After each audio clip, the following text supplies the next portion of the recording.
Well, hello. I would like to introduce myself, Mary Dickey Estes, and what I'm going to do today is talk to you a little bit about the book that I've written and the series of books that I've written.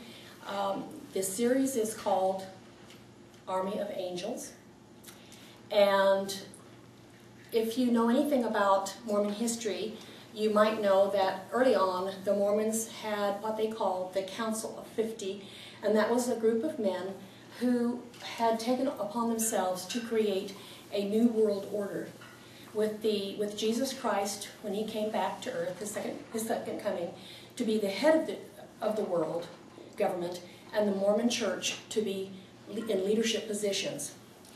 There was also a group of men who had been called and took a blood oath to protect the Mormon church from enemies from within and without. And that was called the Sons of Dan, Danites, or the Avenging Angels. I've chosen to call them Avenging Angels in my book. The books that I write are historical novels based on these groups of men and the bloodline that my fictional character, Wilber Lee, has created to carry forth the mission of these two bodies of groups of people in the church, to protect the church from enemies, adulterers, naysayers, whatever, and also to bring about this new world order. And he has melded or blended these groups into what he calls an army of angels. Today, I don't think that either one of them, as far as I know, exist, but historically they did. However, the army of angels is strictly a brain blurb on my part, if you want to go with that. Something that I created to sort of set kind of a mysterious element to the book. Now, the first book is LeavingDeseret. And this is a story set in 1892 about the Mount Carmel schoolmarm, Sarieh Lee, and her family, her extended family, and the family of the man she falls in love with, which was Michael O'Haverty. On the day that she is to be sealed to a polygamist, Sarieh learns that she was taken in as a child, and she was not told who her birth parents were or anything about them, only that the parents that she thought were her parents were really not her birth parents.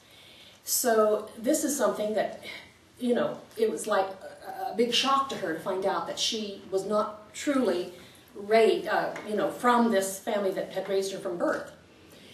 She finds herself leaving her polygamist husband, and in doing so, she stabs a U.S. marshal, which puts her on the run. She must flee Utah, or the LeavingDeseret. The state of Deseret is what I call it. At that time, it was called the state of Deseret. She finds herself having to flee Deseret, and she goes to southern Arizona and finds a job as a school teacher in the Huachuca Mountains in a little schoolhouse in Ramsey Canyon. Unfortunately, she finds that she has not hidden herself deep enough to escape the marshal who is tracking her for the assault on him. And also, she is being threatened by the man who killed her birth parents. So it is both it has intrigue, it has mystery, it also has a lot of Mormon history, the Mormon culture, the way people lived at that time period. I first got the idea for writing this series of books probably 30 years ago. I was a member of the LDS Church myself, until I started doing research on this book, and I kind of went in the front door and right out the back. And I even interviewed a polygamist member of the fundamentalist Mormon group.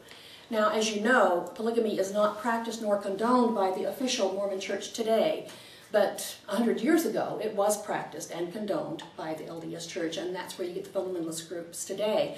However, at the time period that I'm writing, the fundamentalist groups practicing polygamy hadn't quite gelled yet. It was still done, it still had gone underground from the traditional LDS Church. So I had done research by reading a lot of books written by both Mormon historians and non-Mormon historians, and I finally settled on two major sources to base my story on. One of them was Mormonism Unveiled, the Confessions of John D. Lee, written by a member of the LDS Church who began to lose his faith in the religion when he was used as a scapegoat for the Mountain Meadows Massacre. Also, I found a very helpful book in Samuel Taylor's book, The Kingdom or Nothing. So those are basically the two sources that I have used in writing Leaving Deseret and the series Army of Angels. Thank you.